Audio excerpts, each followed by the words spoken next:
Olá, estamos de volta com o Direto do Plenário. A partir de agora, você confere a segunda parte da sessão plenária de hoje, aqui do Supremo Tribunal Federal.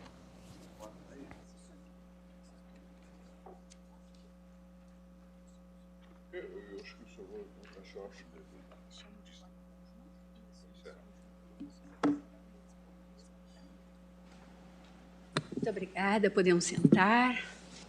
Declaro reaberta a sessão do Supremo Tribunal Federal deste dia 9 de novembro de 2022, renovando a minha saudação a todos. E apregou, para continuidade de julgamento, as ações diretas de inconstitucionalidade 4.645, em que requerente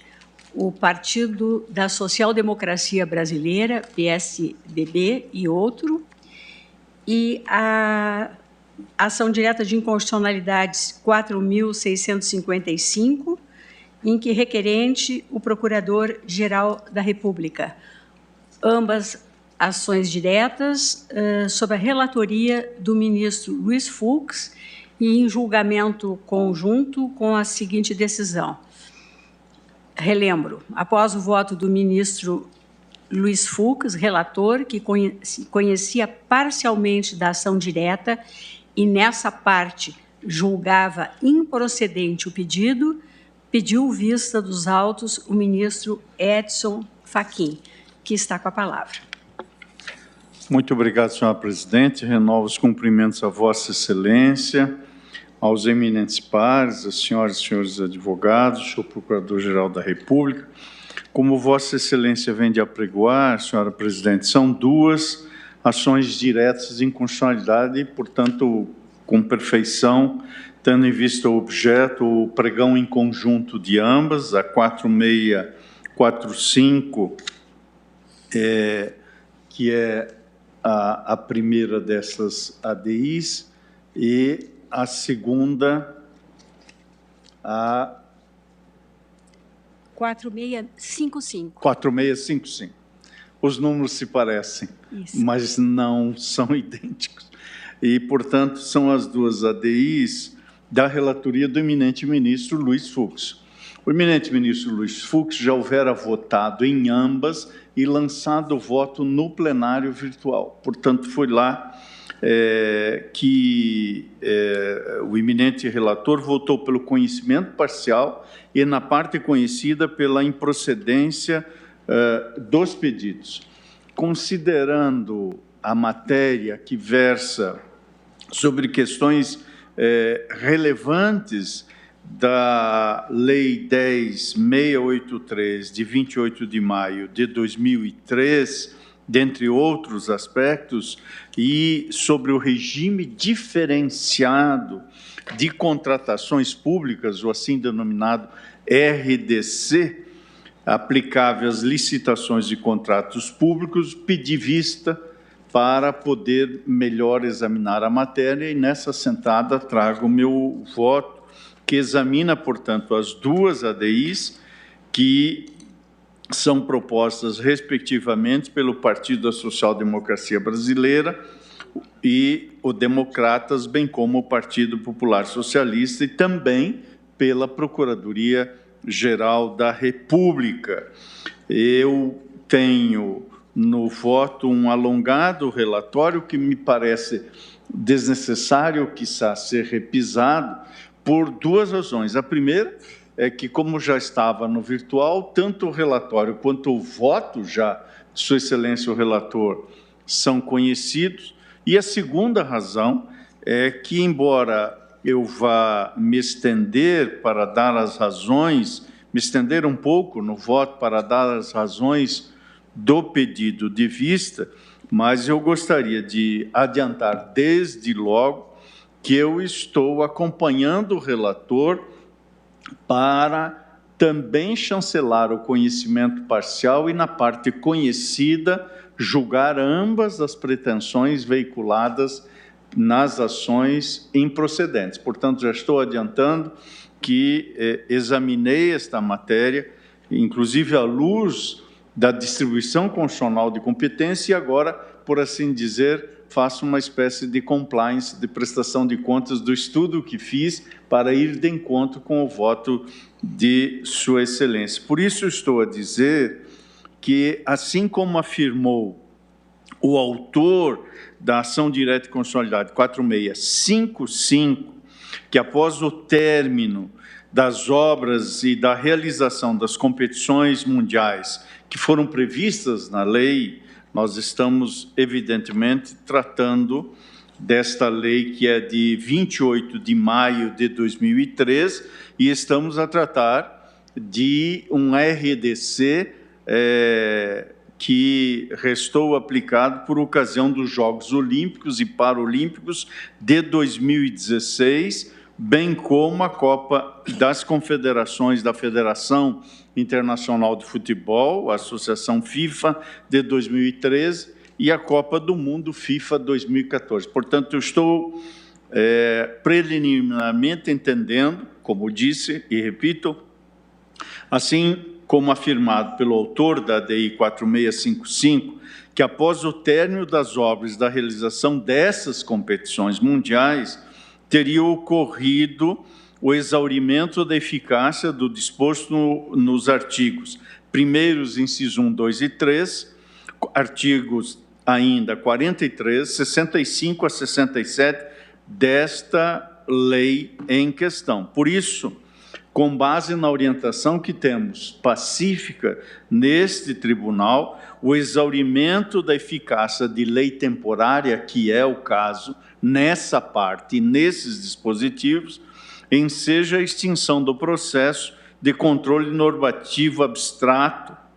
face à perda superveniente de seu objeto. Por isso, tal como fez Sua Excelência, o eminente ministro, o relator, eu não conheço das ações relativamente aos mencionados dispositivos diante da prejudicialidade. Dito isso, prossigo na parte restante deste voto, fazendo quantum satis o exame de mérito e rejeitando a alegação de inconstitucionalidade da medida provisória 527 de 2011, medida essa que foi convertida em lei, a Lei 12.462 do mesmo ano, de 2011, a alegação que veio, que também estou a rejeitar, veio fundada na suposta ausência dos requisitos de relevância e urgência na matéria. Nesse ponto, esse Supremo Tribunal Federal já firmou orientação no sentido que tais requisitos da relevância e urgência, que, como sabemos, estão expressamente contidos no artigo 62 da Constituição, são de tanto a relevância quanto a urgência são de apreciação discricionária do chefe do Poder Executivo, não cabendo o seu exame pelo Poder Judiciário, salvo, e este salvo é importante, salvo os casos excepcionais de abuso de poder. Nada obstante, no caso que estamos a examinar, entendo que não se está diante de hipótese concreta de abuso da prerrogativa essa concedida ao chefe do Poder Executivo de editar a medida provisória, uma vez que a urgência e a relevância foram devidamente demonstradas, ainda que as partes autoras entendam de modo diverso. E explicito isso muito brevemente. É que se infere da própria mensagem 75/2011, por meio da qual a Presidência da República encaminhou a medida provisória 527 ao Congresso Nacional, que um dos temas principais da norma proposta dizia respeito à criação, no âmbito da Presidência da República, da Secretaria de Aviação Civil, destinada a formular, coordenar e supervisionar as políticas para o desenvolvimento do setor de aviação civil e das infraestruturas, aeroportuária e aeronáutica civil, tendo em vista, e de lá colho esta frase que cito entre aspas, a crescente demanda que decorre da expansão do mercado de aviação civil, avultada pela proximidade dos eventos esportivos de grande envergadura que serão sediados pelo país nos próximos anos. Isso está entre aspas, porque é uma citação de 2011, e todos os eventos aqui, por mim, aliás, antes mencionado, se deram posteriormente a esta data de 2011. E acrescentava aquela mensagem justificadora, a fim de que assim se harmonizem os planejamentos relativos à aviação civil, à infraestrutura aeroportuária, também civil, e à infraestrutura de navegação aérea civil, bem como adequar a capacidade das infraestruturas instaladas à expansão do transporte aéreo. Vieram as informações que já foram escrutinadas pelo voto do eminente ministro Luiz Fux, especialmente da Presidência da República, as quais também me reporto, e são dados relevantes daqueles anos de 2003 a 2010, dados sobre o número de passageiros e, portanto, o aumento de aproximadamente 118%, em situação que bem demonstrava, e para esse efeito suficiente para demonstrar, a necessidade, então, premente de se reestruturar o setor. Por isso, superada esta questão, analiso agora a suposta violação ao devido processo legal e ao abuso do poder de emendar texto de medida provisória. Neste tribunal, por ocasião do julgamento da DI 5127, e Vossa Excelência, presidente, certamente lembra-se muito bem desse julgamento, que foi profundamente escrutinado por Vossa Excelência, e por uma questão pontual, restei designado relator do acórdão, só numa pontual divergência quanto à projeção dos efeitos, mas substancialmente o posicionamento é de Vossa Excelência, ao qual eu aderi. Naquele julgamento, rememorei que o procedimento de conversão em lei da medida provisória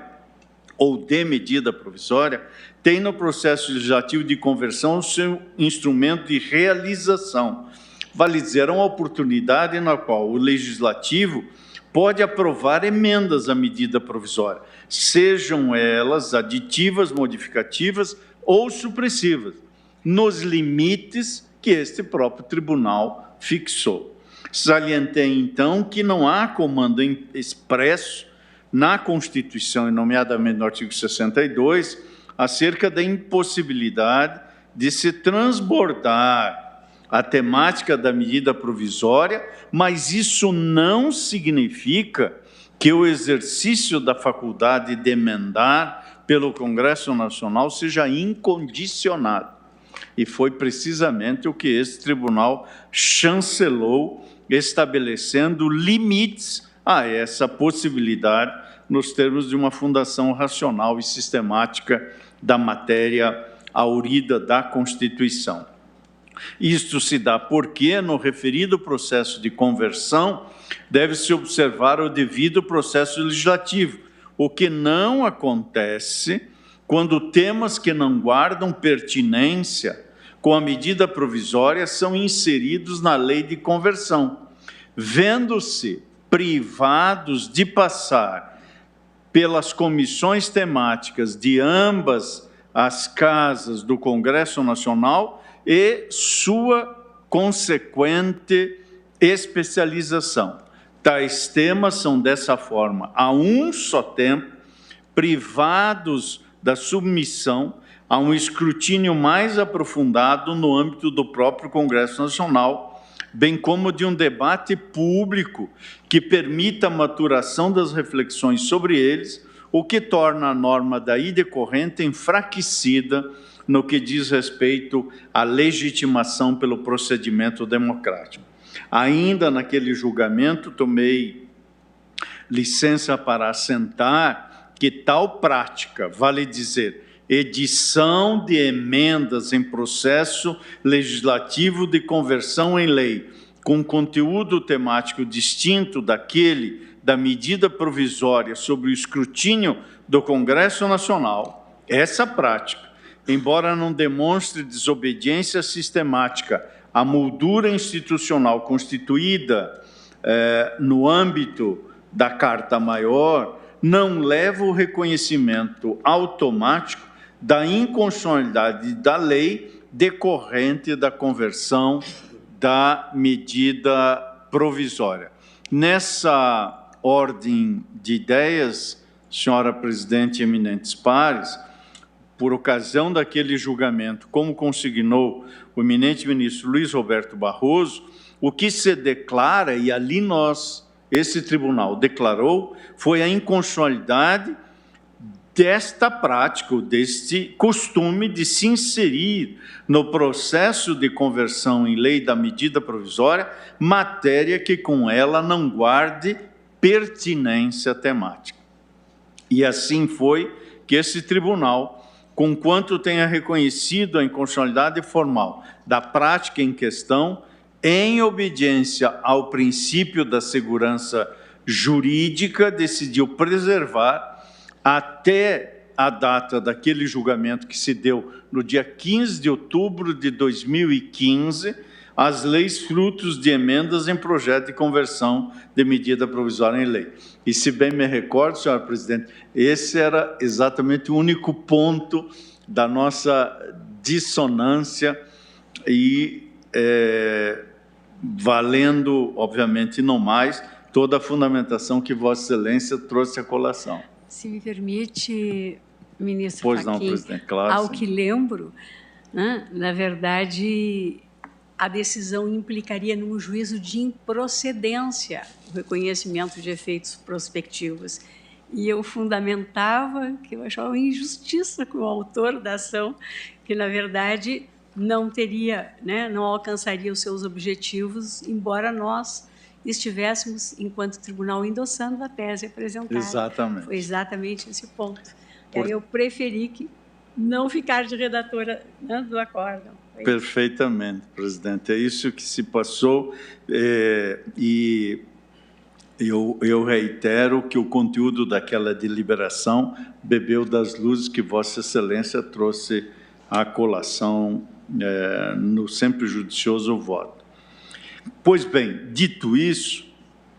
aqui, obviamente, nós estamos diante de uma medida provisória, como já mencionei, a 527, que foi convertida na Lei 12.462, editada do ano de 2011. Logo, há um argumento preliminar, que também já foi esgrimido por Sua Excelência, o ministro Luiz Fux, que trata da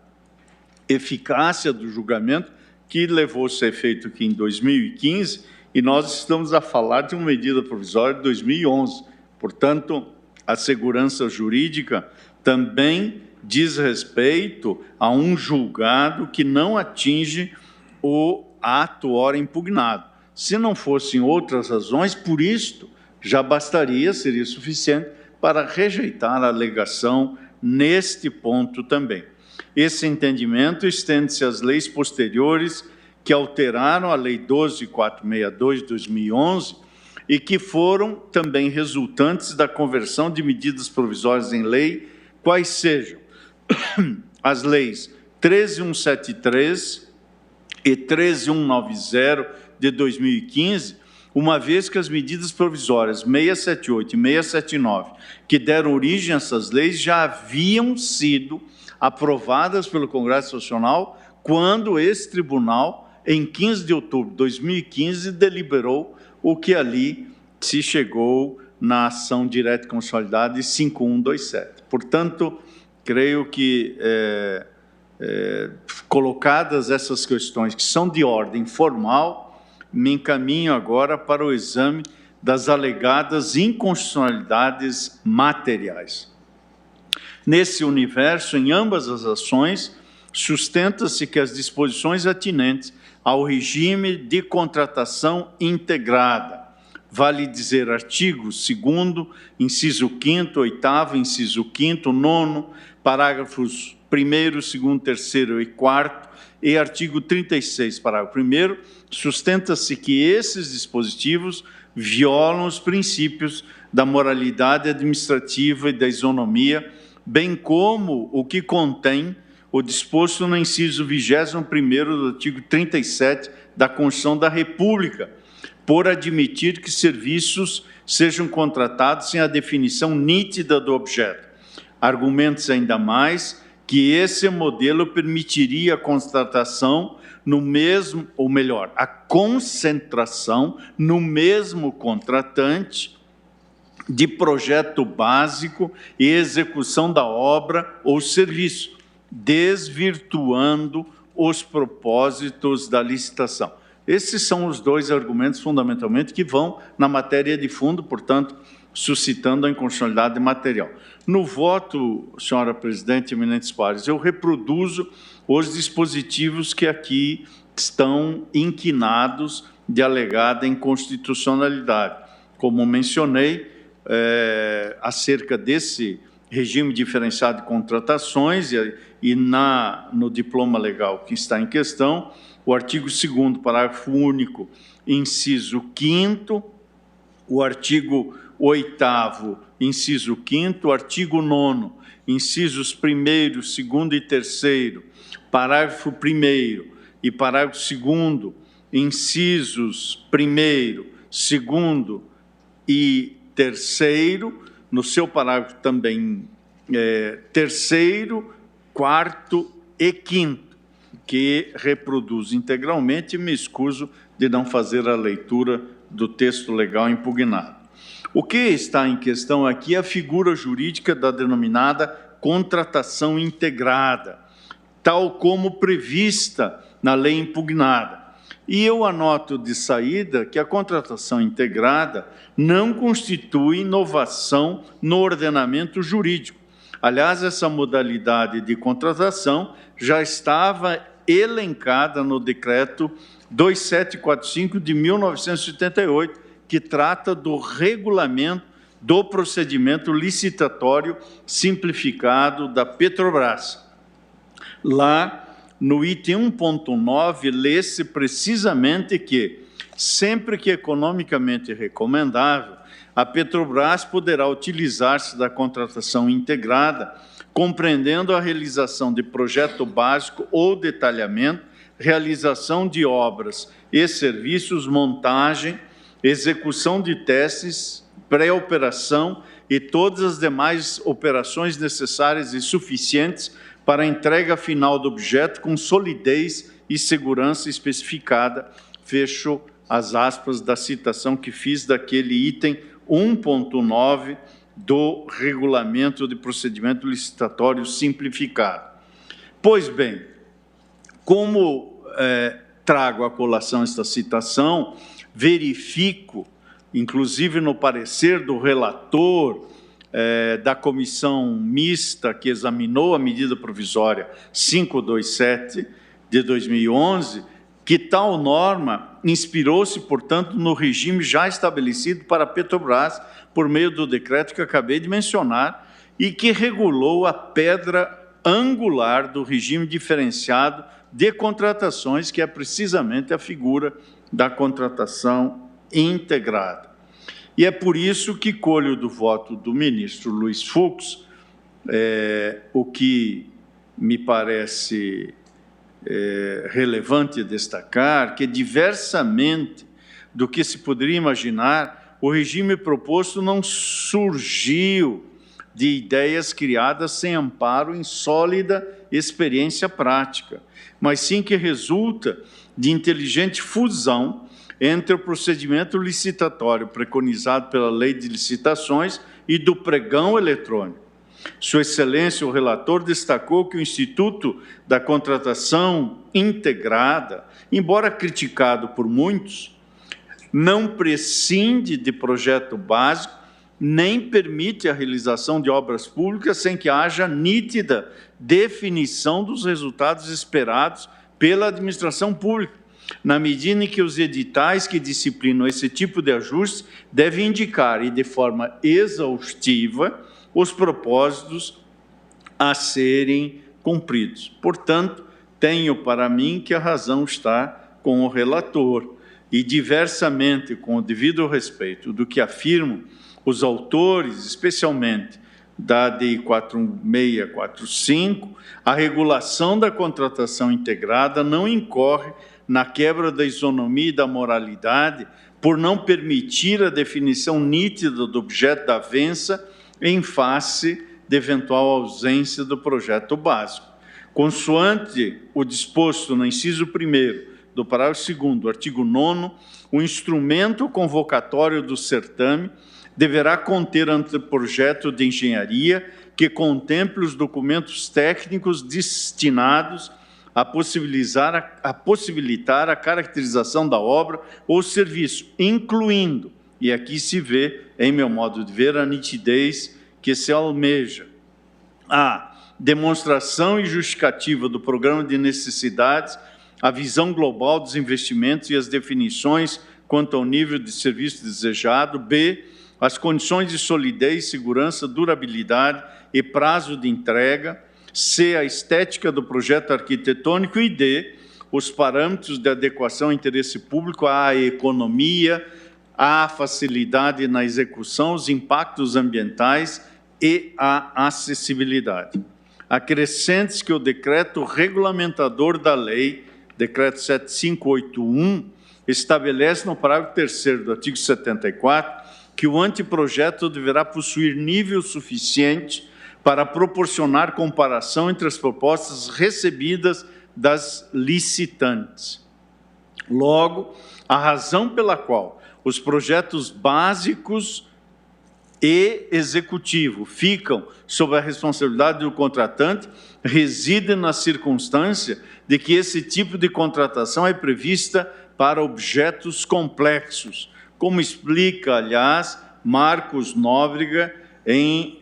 estudo publicado na revista do Tribunal de Contas do Estado de Minas Gerais, volume 33, número 2, página 37, um processo complexo é aquele no qual o escopo técnico do projeto é difícil ou impossível de definir, sobretudo pelo grau de inovação que entronize e pela formatação contratual sofisticada, diz Marcos Nóbrega. Na mesma linha e na lição dos professores Fernando Vernalha Guimarães e Diego Bockmann Moreira, ambos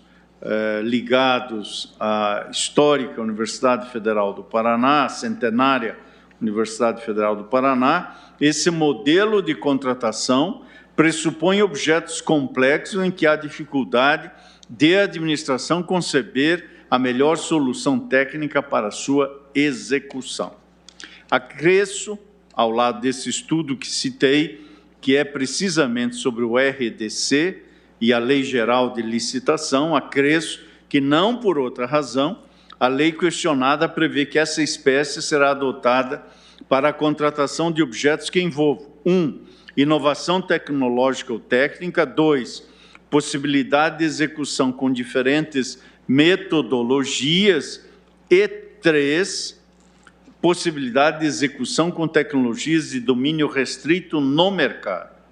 Atribui-se ao particular, então, a responsabilidade pela elaboração do projeto executivo, bem como a de preparar o projeto básico, retirando-se à administração pública o ônus de planejar no detalhe a obra ou o serviço que pretende contratar. Estou citando aqui, dentre outros, o professor Carlos Ari Sundfeld, na obra Contratos Públicos e Direito Administrativo, mesmo porque, diante da complexidade do objeto, o poder público pode não dispor da expertise necessária à sua confecção. Nesta direção, e ainda à luz dos ensinamentos do professor Egon Bockmann Moreira e Fernando Vernalha Guimarães, a vantagem de se concentrar a responsabilidade no mesmo sujeito pela execução do projeto da obra e seu aparelhamento é a de, e aqui são palavras dos autores que cito, é a de criar-se um robusto incentivo para perseguir a concepção e a formatação mais econômica e eficiente para o projeto, assim como em relação à construção da obra e seu aparelhamento, tudo com vista ao adequado funcionamento do empreendimento. Vale dizer, dizem os autores, as deficiências do projeto se retratarão em maiores custos ao longo da execução da obra. Daí a razão econômica a legitimar a responsabilização pela execução do projeto daquele encarregado de executar a obra, Com isso, a administração pública e a sociedade em geral poderá obter,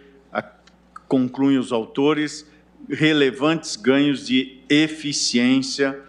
e é também nesta linha que as vantagens desse modelo foram apontadas no estudo que já mencionei de Marcos Nóbrega, ao tratar do escopo da contratação integrada. O primeiro deles, valendo-se de uma expressão que resta internalizada na doutrina, single point responsibility, e o primeiro desses pontos, à luz dessa expressão, trata a responsabilidade centrada na figura do executor do projeto, considerando que ele é o elaborador do design, evitando-o como um jogo de empurra entre governo e empreiteiro. Além disso, maior controle do empreiteiro como o executor, que também elabora o projeto básico. Ele tem, por óbvio, controle também maior sobre o processo de execução. E, por último, diz Marcos Nóbrega, aumento dos incentivos à cooperação. Uma grande vantagem é o alinhamento de incentivos, evitando-se conflitos e buscando a cooperação. Portanto, daí se infere que, à luz desse RDC, e neste caso, e nos limites desta possibilidade concreta, a concentração no mesmo contratando o projeto básico e a execução da obra, longe de desvirtuar, no caso, o propósito da licitação, tem o potencial de imprimir maior eficiência às contratações, podendo representar ganhos em qualidade e tempo de execução.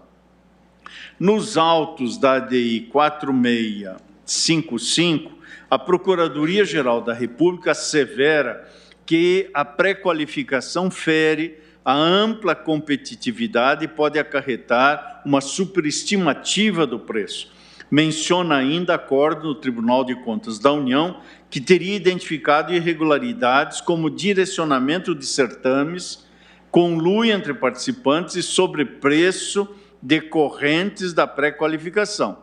E, portanto, em função desses argumentos, a Procuradoria, nesta ação específica, pede a declaração de inconstitucionalidade parcial sem redução de texto dos artigos 4º, parágrafo 1º, inciso 2º, parágrafo 2º e 14, inciso 2º, para afastar qualquer interpretação que dispense exigências estabelecidas nas normas que regulamentam o licenciamento ambiental e, especialmente, a avaliação sobre a possibilidade de realização da obra ou da atividade. Examino, portanto, agora esses argumentos. Quanto ao risco ambiental, que resultou no temor exposto pelo autor da ação, no caso, o senhor Procurador-Geral da República, tenho, com a devida vênia, que não procede. Em diversos dispositivos da lei questionada, nota-se preocupação com a preservação do meio ambiente, bem como com o desenvolvimento sustentável. É o que se observa, por exemplo, na obrigatoriedade de referência aos impactos ambientais em anteprojetos de engenharia para execução de obras do serviço de engenharia sobre o regime de contratação integrada, prevista na lei, na determinação de observância dos princípios da legalidade, da impessoalidade, da moralidade, da igualdade, da publicidade, da eficiência, da probidade administrativa, da economicidade, do desenvolvimento nacional sustentável, da vinculação ao instrumento convocatório e do julgamento objetivo, na exigência de certificado da qualidade do produto ou do processo de fabricação, inclusive sob o aspecto ambiental, disciplinado no inciso 3º do artigo 7º, dentre outros dispositivos. Por isso, entendo que não há afastamento da exigência de licenciamento ambiental, como, aliás, destacou a Advocacia Geral da União, que veio aos autos rememorando o teor do inciso 2º do parágrafo 1º do artigo 4º, segundo o qual as contratações realizadas com base no RDC devem respeitar especialmente condicionantes e compensação ambiental que serão definidas no procedimento de licitação ambiental. Portanto, ao usar o vocábulo especialmente, chama a atenção as normas que devem ser respeitadas. E mais, nesse inciso, as normas relativas à mitigação por condicionantes e compensação ambiental é direcionada à luz que emana do procedimento de licenciamento ambiental, ou seja, não o substitui, mas, ao contrário, reforça que o licenciamento deve ser feito e que necessariamente deve contemplar ações de mitigação por condicionantes ou compensação ambiental. Quanto ao outro argumento, ou seja, no que tange ao procedimento de pré-qualificação permanente, também aqui, com o devido respeito, a irresignação não prospera e reproduzo as disposições que são questionadas, nomeadamente aquelas do artigo 29 e do artigo 30. O artigo 29 prevê que são procedimentos auxiliares das licitações regidas na lei a pré-qualificação permanente, e o artigo 30 disciplina o que se considera como pré-qualificação permanente, vale dizer, como o procedimento anterior à licitação destinado a identificar. E aí trata de fornecedores, bens e todos os requisitos de habilitação e requisitos técnicos necessários à contratação. Assegurada em qualquer hipótese, isso está expresso no parágrafo 4º do artigo 30, assegurada em qualquer hipótese a igualdade de condições entre os concorrentes.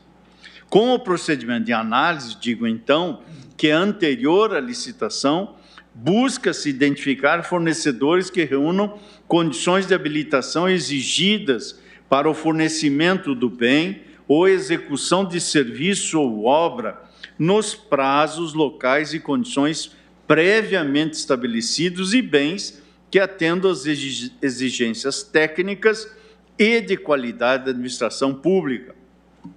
E a norma prevê, ademais, que esse procedimento ficará permanentemente aberto para novos interessados e que a pré-qualificação terá validade máxima de 1 ano, o que permite que os qualificados participem de distintos certames que apresentem o mesmo objeto para o qual foram pré-qualificados. Por isso, entendo que tal possibilidade não viola a ampla competitividade, exatamente porque o procedimento de pré-qualificação fica aberto de forma permanente para a inscrição de eventuais interessados, sem qualquer restrição. Reproduzo aqui, nesse ponto, o que trouxe a colação a AGU, me excuso da leitura, também trago à colação as informações carreadas a estes autos pelo Senado Federal, e à luz destas informações que estão minudentadas no voto e do que já este voto trouxe à colação, também proponho rejeição da alegação de inconstitucionalidade material do artigo 29, inciso 1º e artigo 30 da Lei 12.462 e por arrastamento do artigo 7º, inciso 2º e artigo 5º da mesma lei. Concluo, senhora presidente e eminentes pares, apenas fazendo o exame acerca da chamada remuneração variável, que foi outro ponto questionado, mas a este já na ADI 4645. E